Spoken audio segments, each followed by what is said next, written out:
Chapter 2. Yes, learning the parts is important. So why do you have to learn about female anatomy to learn how to perform cunnilingus? You just lick it, right? Well, not exactly, and we're sensing that since you're reading this book, just licking it hasn't quite had the reaction that you were hoping for. We'll start with the basics. Doing certain things with your tongue on certain areas of a woman's vulva can yield extremely pleasurable results. That's what cunnilingus is all about, and of course, we will go more into just what to do when you've made your way down south later in the book. First, let's get familiar with a woman's vulva in general.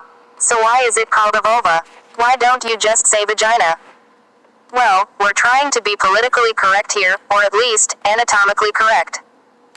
Contrary to popular belief, the term, vagina, does not refer to the whole thing in general. A woman's vagina is simply the entrance to her cervix, uterus, and all those fun baby-making organs up there. So how do we refer to the whole thing without listing all the different parts every single time we want to refer to, down there? The term vulva fits the bill and is generally non-offensive to most people. We didn't think the P word would accurately refer to what we're talking about here, and no, we don't mean punani. 21. I've heard of the clitoris before, but what the heck is a fourchette? Okay, so you've heard of the clitoris. That's a great start, but there are many more parts to the female anatomy that will make her feel good and possibly bring her to orgasm if licked, sucked, and caressed in the proper ways. Let's go over each part in the diagram so we can get a better idea of what exactly makes up the vulva. The mons pubis. The mons pubis, also known as the mound of Venus, is the soft mound of skin at the top of the vulva and is usually the part sporting the most pubic hair, although there will most likely be pubic hair present on other parts of the vulva as well. Sexually, the mons pubis doesn't play a big part, although you may find that your partner enjoys having her pubic hair tugged lightly during cunnilingus or having the mons pubis pulled gently towards her belly button, stretching out the vulva when she is close to orgasm. The front commissure. 22. The front commissure lies just underneath the mons pubis and is the beginning of the clitoral shaft. Some women who have extremely sensitive clitorises to the point where direct stimulation of the clitoral head is actually painful may enjoy more pressure on the front commissure. This is also a great place to begin during cunnilingus, as it will help your partner get warmed up before direct contact is made with the clitoris. The clitoral shaft. Similar to the front commissure, the clitoral shaft hides beneath the skin and is actually one of the most sensitive parts of the vulva other than the clitoral head. Just like with the front commissure, if you find that your lady is a little on the sensitive side, you can try using soft pressure and long, flat tongue sweeps on the clitoral shaft to help get her aroused and bring her to orgasm. The clitoral hood. 23. The clitoral hood plays an important part during a woman's arousal, and it is extremely important that you understand its function before embarking on a cunnilingus session. Not knowing how to work around the clitoral hood could make or break your partner's orgasm. This little guy protects the clitoral head. Like we keep saying, the clitoral head is extremely sensitive. Some movements can be too rough on the clitoral head and may cause pain. The clitoral hood will actually move down to protect the head, in essence, like a protective sleeve that diffuses touch whether by a penis, tongue or hand to make it less painful and more pleasurable for the woman. As a woman moves closer and closer to orgasm, the clitoral hood retracts, revealing the clitoral head in all its glory. If you notice that the clitoral hood is down over the head, try licking in circles around it or using a downward motion. This will help arouse your partner and coax the clitoral head out of its hidey hole. Take note, however, that as a woman reaches the brink of an orgasm, the clitoral head will once again retract beneath the hood to protect against overstimulation and the ruination of an orgasm. If you see the clitoral head move beneath the folds of skin of the hood just as your partner is starting to scream and moan, don't go searching for this lost treasure. You may end up with a very disappointed and frustrated partner. Just continue the strokes that brought her to the brink in the first place. The frenulum. The frenulum is the beginning of the inner labia, where the two lips meet at the top. It is comprised of similar tissue, and although it does not have the capacity to bring a woman to orgasm, it too is full of sensitive nerve endings that can experience pleasure if caressed and stroked in the correct manner. Labia minora and labia majora. Yes, these parts also have pleasurable nerve endings, although not as much as the clitoral hood or head. The labia minora, the inner lips of the labia, and the labia majora, the outer lips of the labia, are basically there to protect the vaginal opening and the birth canal. You can, however, give a woman extreme pleasure by licking in, out and all around these folds. It will give her a more intense and a more thorough cunnilingus experience. 24. The vaginal opening. This is the vagina. It is also known as the birth canal and, of course, is most men's favorite part of the female anatomy. The outer rim of the vaginal opening is sensitive, as well as the G-spot found deep inside. A woman can derive great pleasure from a finger or smooth object working its way inside the vaginal canal during cunnilingus, but more on that later. The fourchette. This is basically the frenulum in reverse. It is where the labia minora meet at the bottom of the vaginal canal. It too can be sensitive and receptive to pleasurable attention. However, this may be where some women get uncomfortable during cunnilingus. Some women are not comfortable with a man's tongue going so far down south, so you may want to communicate with your partner her feelings about that particular area of the vulva. Also keep in mind that during childbirth, an episiotomy is often performed on this particular area, a vertical cut directly through the fourchette and into the perineum to make more room for the birth of a baby. Afterwards, this area is extremely sensitive and painful, and some women say that it has never returned to its normal state. Again, it is important that you and your partner discuss the fourchette and whether or not she would like to receive pleasure in that area of her vulva before a cunnilingus session, especially if this is the first one. 25. The perineum. This is the space of skin, sometimes small, sometimes large, that lies between the fourchette and the vaginal opening and the opening of the anus. Some women enjoy slight pressure in this area, possibly with a hand or index finger, but as with the fourchette, it is something best discussed with your partner before cunnilingus. This part in particular may not give her any pleasure at all. In worst case scenario, she may find attention to this area somewhat offensive. If you and your partner are not comfortable discussing the fourchette and the perineum and their roles in cunnilingus, it might be best to play it safe and stay north of the border. Yes, it takes two. How to prepare for cunnilingus and make it pleasurable for both of you. 26. Chapter 3, Getting Ready. So we've already established that showering is an important part of cunnilingus. It does two things: it makes the woman feel fresher and more comfortable with her body, and it helps a man to enjoy her light, natural scent without feeling overpowered. Some couples more comfortable with each other may elect not to shower directly beforehand, while others may consider it a rigorous part of the routine. Whichever you and your partner decide on is up to you. Just make sure it is something that will make you both interested in and receptive to cunnilingus. 27. Now is a great time to discuss pubic hair. Naturally, even if everything down there is clean, an overgrown forest is probably not the best venue for a cunnilingus session. Not to say that the vulva has to be completely bare either. This is another aspect of cunnilingus that must be discussed with your partner beforehand if you're both going to enjoy it. If your partner feels that being too bare and exposed with very little or no pubic hair on her vulva is uncomfortable, she will not be receptive to cunnilingus and may be too preoccupied worrying about her lack of hair to enjoy it. Similarly, a man that is choking on massive amounts of pubic hair will not find cunnilingus enjoyable either. One thing that is important to note here is that an overgrowth of pubic hair will actually impede a woman's ability to feel a warm, wet tongue on her vulva to the fullest extent. A good trim, or shave if she desires, is an excellent way to open up her vulva so that she can experience more of your efforts during cunnilingus. If your partner is apprehensive about shaving her pubic hair, she can certainly try trimming it closely to the skin. Surprisingly, a good tool to use for this job is a man's electric shaver. She can experiment with different lengths to find which one suits her best.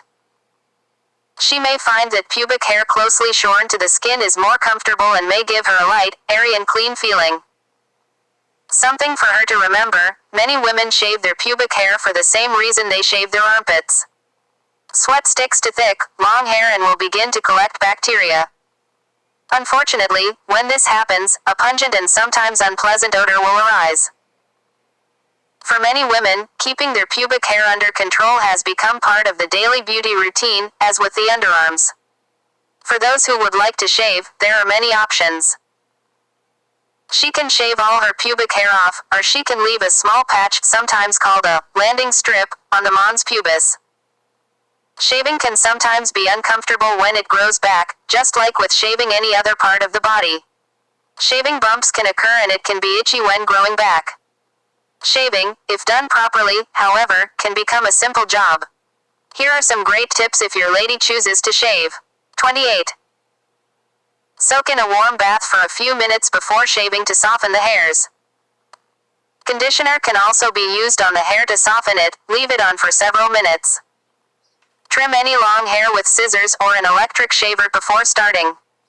Use disposable safety razors, never use a straight blade. Use your hands to manipulate skin to stretch it out before shaving it. Use hypoallergenic, unscented soaps, shaving creams and lotions. It will cut down on irritation later. Don't use powder unless it's cornstarch. Studies show that talc leads to cervical cancer. Use a mirror. A hand mirror works well. It's easier if you can see what you're doing. Over-the-counter cortisone cream can help razor burn should it arise. 29. Waxing, it's not just for Brazilians anymore. First, let's establish one thing: if your partner is prone to ingrown hairs, waxing is not for her. Waxing will sometimes make the hair grow back inwards and that can be very painful. If she usually doesn't get ingrown hairs, then she may want to consider waxing in lieu of shaving if keeping her pubic hair to a minimum is more comfortable for both her and you. The wax itself can be painful as well. Think about ripping hundreds of thick, curly hairs out all at once. Ouch. If it's so painful, why does anybody get a wax? Usually, waxing only lasts a few minutes, thank goodness, and it makes for very silky, smooth skin for about 4 to 6 weeks. Waxing eliminates shaving hassles. To maintain smoothness, a woman has to shave her vulva every 2 to 3 days, depending on the rate of hair growth, but it can also be somewhat expensive. She can try waxing at home, but she will usually end up frustrated and without the desired results. Waxing in the area of the vulva is best left to a professional. 30. There are a couple of different types of waxing. There's a bikini wax and, of course, a Brazilian wax. We're going to be straightforward here. A bikini wax doesn't really do the job unless the only thing your partner is going to be wearing is a bikini.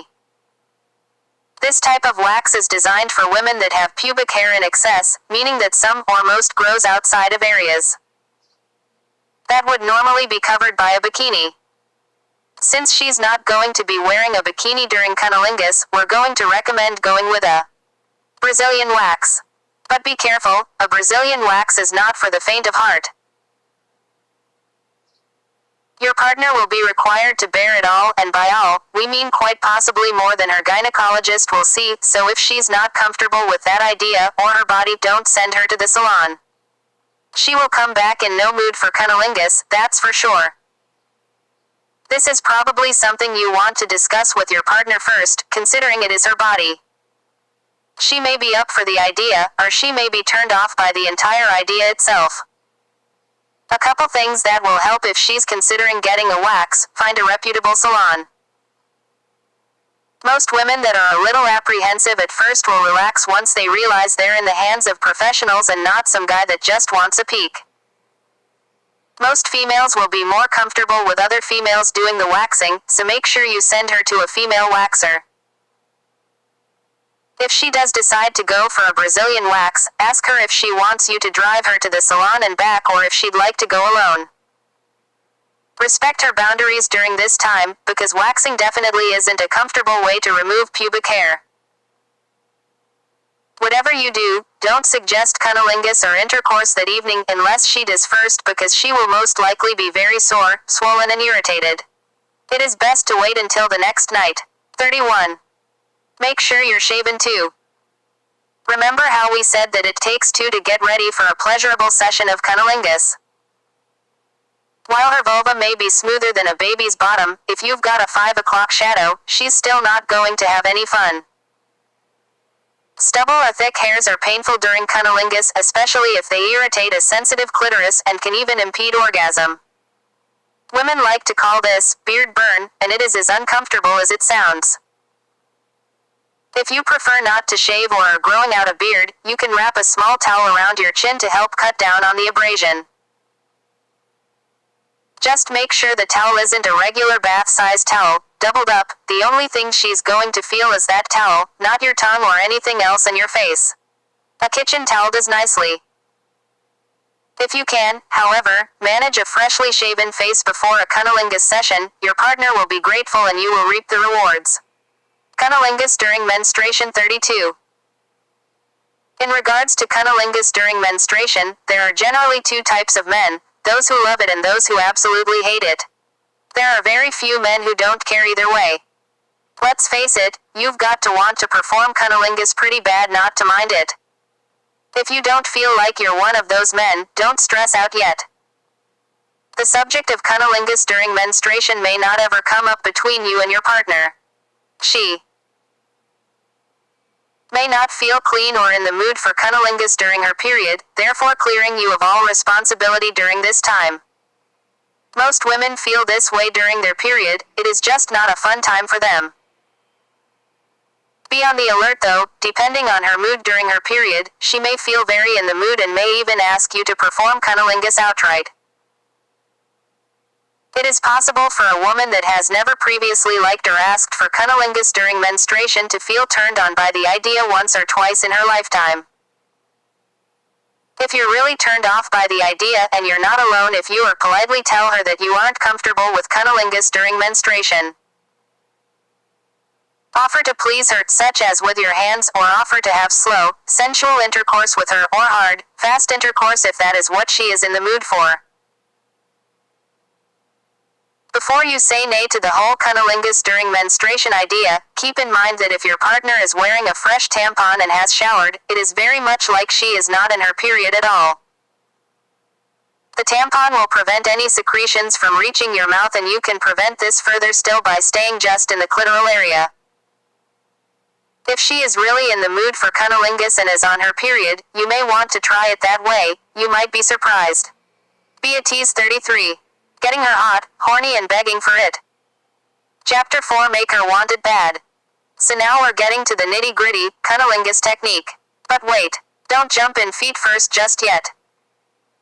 There are a couple of things you need to know before embarking on a cunnilingus session, specifically, how to get a woman warmed up. Compare a woman to an oven. You can't bake a cake unless the oven has been preheated. If your partner hasn't been preheated, she will not be receptive to cunnilingus at all and your efforts will most likely be lost. The best you could hope for during a cunnilingus session in which the woman hasn't been warmed up first is an orgasm after a really, really long time. There are two basic things you want to make sure happen before you start cunnilingus. First, your partner must be mentally in the mood. Then she must physically be relaxed, comfortable and as a result, receptive. You can get creative, while old standards work great, and we'll get into that here in just a minute. You will also want to take into account your partner's preferences and your relationship together. For example, for a woman who can't stand to have her feet touched, our suggestion of a foot rub to get her relaxed isn't going to go very far, is it? Feel free to come up with your own ideas, just remember the basics, get her mentally turned on and physically relaxed. 34. The biggest difference between men and women. No, we're not talking about the obvious here. We're talking about mental differences between men and women, and that is generally considered to be the biggest one. Specifically, we're referring to the different ways men and women get turned on. Men are visual creatures, and this is why the pornography industry brings in billions of dollars per year. Just the sight of a large pair of soft, bouncy breasts can get a man turned on in a millisecond. This is not so with women. Very rarely a woman is turned on by something or someone she sees. For women, it is mostly mental. A steamy novel will get her juices flowing before any film or movie will. It is time for you to learn to take advantage of this knowledge and apply it to your cunnilingus technique. Yes, we'd like for you to think of getting her mentally turned on as part of your technique, so you never forget to do it. How do you get a woman mentally turned on? Romance. No, don't cringe. Men couldn't care less about romantic dinners, flowers or any of the like, but women can go from zero to hot and horny with these simple gestures. If you've been married for years and a romantic dinner doesn't seem up your alley, this is where you can use your imagination. What would be romantic for the two of you? It can be something like an elaborate gift or a simple compliment. Most guys can't grab this stuff off the top of their head though, so we've got a few ideas for you. 35. Massage. With this one, you can kill two birds with one stone. If you're not skilled with your hands in that area, book her an appointment with a professional masseuse. You'll get the gift-giving bonus too. Women love massages. Not only does it relax them, it makes their responsibilities melt away, and as a result, they feel loved and cared for. Thoughtful gifts. These can be large or small, but they must be thoughtful, not generic. Getting her that new can opener, even though she's complained about the old one for weeks and desperately needs a new one, will not do the job here. So let's make a rule of thumb: if you're getting her a gift, don't get anything that can even remotely be construed as practical. Although it may seem a waste of money to you, it makes your partner feel truly special. Jewelry, Bath and Body Works goodies, comfortable sleepwear, the delicious perfume she's been eyeing, flowers, etc. are all great ideas. If you do choose to get her flowers, don't get her a plant. Even though flowers will die in a few days, a plant is just another thing she'll have to take care of, and in time will become a hassle unless she absolutely loves plants. 36. Dinner. Whether you take her out, bring dinner home or cook for her, letting her forget about what to put on the table when she gets home from work can do wonders for her sexual mood. Make an effort to eat with her at the dinner table if this is something you don't normally do. The idea here is to spend time with her and enjoy being in her presence during an everyday activity. You can also turn this idea into anything, such as going bowling together, taking a walk in a nearby park, or just a quiet drive to the ice cream parlor on a hot summer evening. Your time is valuable to her and is probably better than any gift you could give.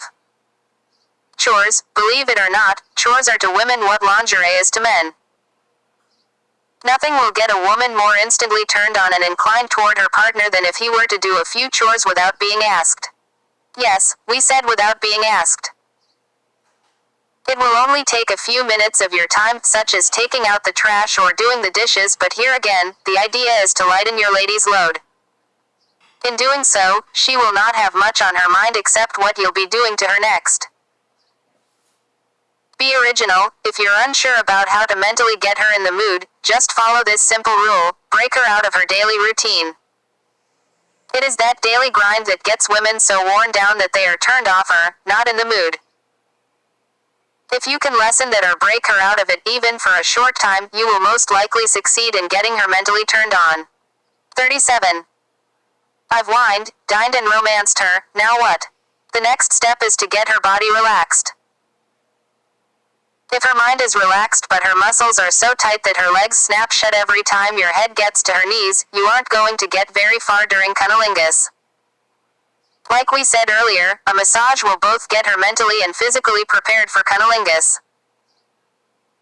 If massage, however, isn't on the menu tonight, there are a few other things you can try to get her so relaxed that her legs turn into butter.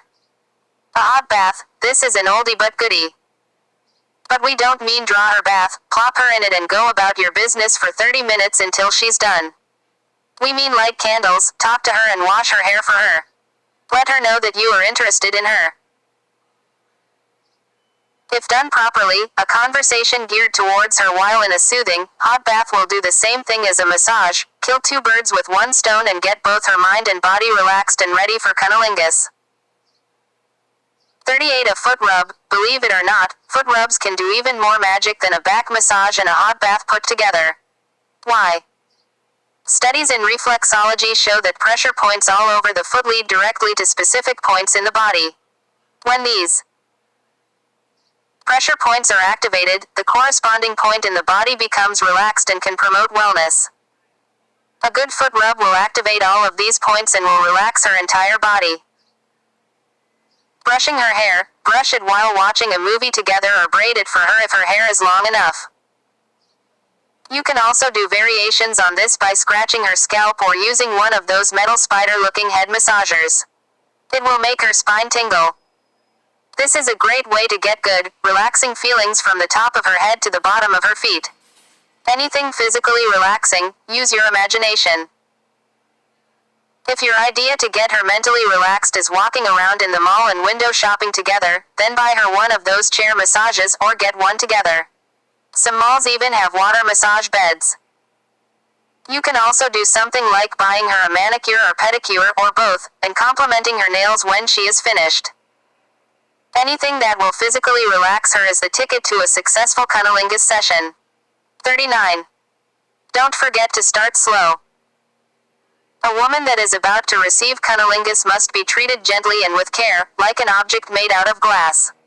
Anything done in haste, unless you are told to, can ruin a cunnilingus session. Once your partner is mentally and physically relaxed, you can begin making your way down south slowly but surely. This technique will not only show your love for her and her body, it will get her so hot and ready for your tongue on her vulva that she will not be able to stand it any longer and will beg for it. Based on individual circumstances, you can either go extra slow during this stage, or you can speed it up a bit without going too fast. Take cues from your partner, she will let you know when she is ready. 40. Before we get too far in the technique section, in fact, we should have introduced it earlier, it is important to note one thing: pornography is an absolutely terrible place to learn how to perform cunnilingus. The pornography industry is not there to maximize a woman's pleasure. It is there to make money. When cunnilingus is depicted during a pornography film, the man goes straight for the vulva and begins licking the clitoris. There is rarely any kissing, cuddling, and if there is breast fondling, there is very little of it. When the man begins licking the clitoris, he doesn't take any time to explore the rest of her vulva. And even more so, the man must hold his head at an odd angle so the camera can zoom in close. This position does not allow for a woman's pleasure at all. During a proper cunnilingus session, the only thing one would see is the back of the man's head, his entire face would be buried between her legs. So if you've been watching pornography to learn about cunnilingus or have already employing cunnilingus techniques found in pornographic films, for your partner's sake, stop now. Female erogenous zones 101. Remember making out as a teenager or college student. Remember how you'd spend so much time kissing your partner, kissing her neck and possibly touching her breasts through her shirt. You spent so much time on the non-sexual parts because, well, you weren't allowed to touch down there yet. Now that we're older and we are allowed to touch down there, we always cut to the chase. If you want to gear your partner up for an extra special and pleasurable session of cunnilingus, start by kissing her like you were both teenagers again. You can only touch down there if she lets you. Like we said before, depending on the occasion, you can speed this up a bit if you or your partner are not inclined to spend an hour making out, but at least give her a little bit to get her warmed up. Here are some good points to start with. 41 lips. Kiss her, but don't kiss her while thinking about what body part you're going to lick next in 4 seconds. Kiss her while thinking about kissing her. Kiss her as though you were kissing her vulva and give her a preview of what she will feel tonight. Let her imagine those lips on her vulva. Deep kissing like this will help you both get into the right frame of mind. Remember not to be too sloppy or too uptight. A little tongue will be nice, but let your lips do all the work. Neck. Not surprisingly, the neck is a very erogenous zone. Be careful not to kiss her too lightly or she will get tickled, but perhaps on this night, a little tickling might be nice. Also remember not to get too rough with her. Find a nice balance in between and stay for a few minutes. While in the neck area, you can also drift up to the earlobe and whisper to her how excited you are about what's to come, or how tonight is just for her. 42 breasts. This is most men's favorite part, but be careful not to dive right onto the nipples. It can be almost as detrimental as going straight for the clitoris. If she is wearing her shirt still, make an effort to caress her lightly with both your hands and mouth through her blouse. She will feel the light touch and become aroused, but she will not be shocked with the more intense touch that will come when her blouse has been taken off. Speaking of, make a big deal about taking off her blouse. Do it slowly and deliberately. Take off her bra in the same manner, and give her the attention you would give her if you were seeing her naked breasts for the first time. When caressing her with your hands, make sure not to pinch her nipples too hard. You can roll them between your thumb and forefinger like you would roll a cigarette, but don't press down or pinch. When beginning to lick the breasts, again, don't go directly for the nipple. Lick all around her breasts for several minutes, working your way down. Once your mouth is on the nipple, you can swirl your tongue around it like you were licking an ice cream cone. This feels divine. Another technique is to flick the nipple with your tongue. Spend lots of time, unless your partner is nudging you downwards, caressing and licking her breasts and nipples. Studies show that there is a direct link between the breasts and the clitoris. Also, once you do begin cunnilingus, don't forget about her breasts. Many women enjoy their nipples being caressed while their vulva is being licked, and we'll delve more into that later in the book. Stomach belly button. This can be a very erogenous zone, but it usually is not. Light kisses work best here, because there needs to be a transition between the top half of the body and the lower half. Extreme licking in this area may turn a woman off, but feel free to use your tongue a little bit, but again, light kisses work best in the stomach area. Don't stay too long in this zone because it is not directly giving her pleasure. Waiting too long in between the pleasurable zone of her breasts and the actual cunnilingus may cause her to become frustrated. 43. Inner thighs. This is a good place to go before jumping right into the vulva. If your partner is self-conscious about her inner thighs, don't spend long here, but you want her to feel the warm wetness of your mouth and your heated breath before putting your lips on her vulva.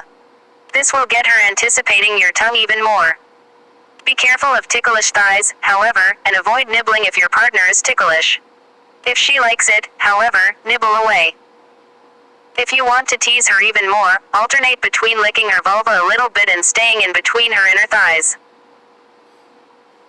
Again, be aware that too long in between pleasurable activities, or in this case, too long before finally giving her vulva pleasure, may frustrate her and turn her off.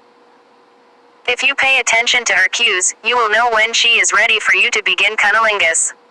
Let's get down to business. Cunnilingus techniques 44. Okay, so here we are, cunnilingus techniques. Although there was much information leading up to this point, each and every bit of that information is important in the entire act of cunnilingus. So if you've skipped ahead and are just starting, go back to the beginning. Jumping in now and putting your face between your partner's legs right off will do nothing but put her off. With that having been said, let's get started. Chapter 5. Don't head straight for the clitoris, yet. Wait, what's that? The clitoris is the most sensitive part of a woman's body and is partially if not wholly responsible for a woman's orgasm during cunnilingus. Why not go straight for it? That's the orgasm button, right? Well, yes. But also remember that it can be painfully sensitive as well, which means that direct stimulation can sometimes have the exact opposite effect that you want it to. But didn't you do all the preheating with the warm bath and the sensual conversation? Of course, but keep in mind that you were only relaxing her mind and body. Now you need to get her vulva involved. If you're not heading straight for the clitoris, where do you go? That's easy, everywhere else. One of the most sensual and exciting experiences for a woman during cunnilingus is to have her entire vulva explored eagerly and completely with a warm, wet tongue. Let us emphasize eagerly and completely. Make a few sounds as though you were eating something really delicious. Well, you are, aren't you? And don't let an inch of her vulva escape your tongue. There are, however, a few tongue techniques that you can utilize before moving directly to the clitoris. 45 wide, slow strokes. You'll want to spread your tongue out wide, like you were about to lick an ice cream cone. Start at her perineum or her vaginal opening if you don't want to go quite that far down south and work your way up. If you're not pressing too hard, you can go over the clitoris. This indirect licking, if you will, wakes up her clitoris and gets it ready for what's to come.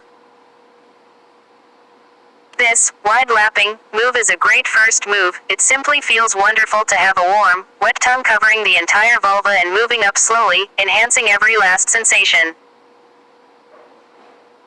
You'll want to spend a good 1 to 2 minutes utilizing this technique at first, and then it can be mixed in with other techniques either before focusing on the clitoris or during primary clitoral stimulation. 46 in between the labia. This is a great move to help transition from the wide, slow strokes into more detailed cunnilingus. You can use a wide tongue during this stroke as well, or you can mix it up and use a semi-pointed tongue. A very sharp and pointed tongue is generally not something you want to use during this particular technique. Leave that to clitoral flicking, which we'll go over later in the clitoral stimulation techniques. Remember how we said that it feels divine to have an eager tongue explore every nook and cranny of her vulva? This is primarily the technique that will give her that sensation. Use your flat or semi-pointed tongue. Semi-pointed does work best, and work your way slowly in between her inner and outer labia from top to bottom. You can even nibble her labia gently with your teeth, or, if you're concerned about your teeth being too sharp, you can use the same technique with your lips turned inward and covering your teeth to give her added pleasure. Again, you'll want to avoid the clitoris for the most part during this technique. However, if your lady is getting a little antsy, you can lick between her labia and move up, brushing the side of the clitoris with the side of your tongue. This works well if she seems to be craving clitoral stimulation, but keep in mind that at this point, the clitoris is most likely still too sensitive to strike head-on. Another great technique you can use while focusing more on the entirety of the vulva before reaching the clitoris is what some like to call a lollipop lick. This sort of lick encompasses the entire area and, similar to the motions used while licking a lollipop, and we mean those big ones you get at amusement parks and Chuck E. Cheese's, from the outside in. Start on the outside of her labia and work your way inward using slow and wide tongue strokes. If you wish, you can end the lollipop on her clitoris and begin to use the clitoral techniques outlined below. 47 tongue thrusting. Again, a great move to help transition from either a wide, flat, ice cream cone, tongue or labia exploring into more focused cunnilingus. Bring your tongue back down to her vaginal opening and insert it gently, much like you would a finger if you were pleasuring her with your hands. You may find that either you or your partner does not like very deep tongue thrusting, so start out very light and gentle until you get a feel for it. Just licking barely in and out of the vaginal opening will give her a great feeling, so no need to try and reach her cervix with your tongue. This is also a great place to begin working on your tongue flicking, which you will use later on her clitoris when she is more geared up and near orgasm. Her vaginal opening is sensitive as well, not as sensitive as the clitoral head or shaft, and she will get a wonderful preview of the tongue strokes you are getting ready to use that will bring her to a delicious orgasm. 48 Use your lips. Although the tongue is the most powerful muscle in the body, there's just nothing that compares to a soft set of lips caressing the entire vulva. This creates a soft, sucking sensation that will send chills down her spine, and you will probably receive a few moans in appreciation. You can use your lips as an icebreaker to clitoral stimulation since they are much softer than your tongue, or you can use them on the rest of the vulva, particularly the labia.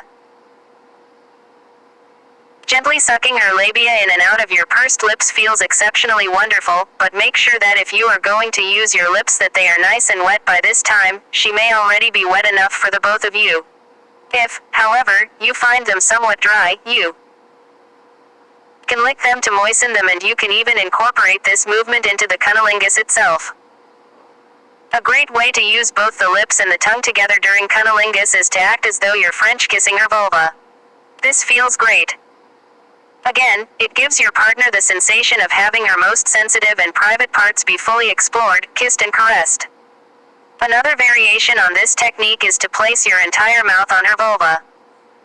You can then move into a gentle sucking or use your open mouth to gently blow warm air onto her vulva. Warning: do not blow air into her vagina like blowing up a balloon. This is dangerous and may cause serious complications and may even result in death. 49. Tip: it is at this stage that you want to begin developing a rhythm. You are about to enter the clitoral technique section, and as we've said before, aroused clitorises are much too sensitive for sudden movements. You can begin introducing your partner to a rhythm fast, medium or slow, depending on her current mood and the circumstances before focusing on her clitoris. Go from gently flicking your tongue around her vaginal opening and fourchette to exploring her labia and move back and forth between these moves for a short while. You can integrate any move you want during this time, but the main idea is to get her settled into a type of rhythm so she can know what to expect when your tongue reaches her clitoris.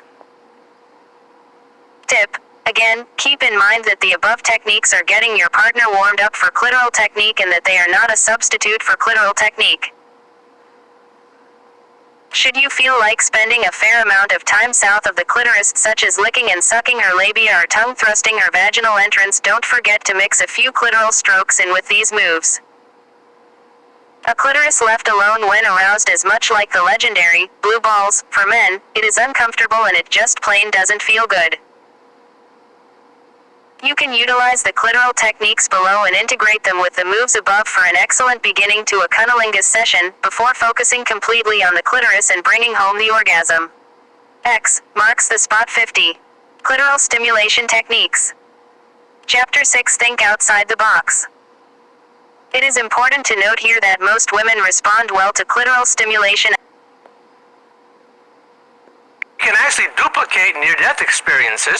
What happens is, in pilots who are in the ultracentrifuge, they're exposed to many G-forces, blood drains from the brain, and blood drains from the outside of their vision, so their peripheral vision contracts, creating a tunnel with the light at the end of the tunnel.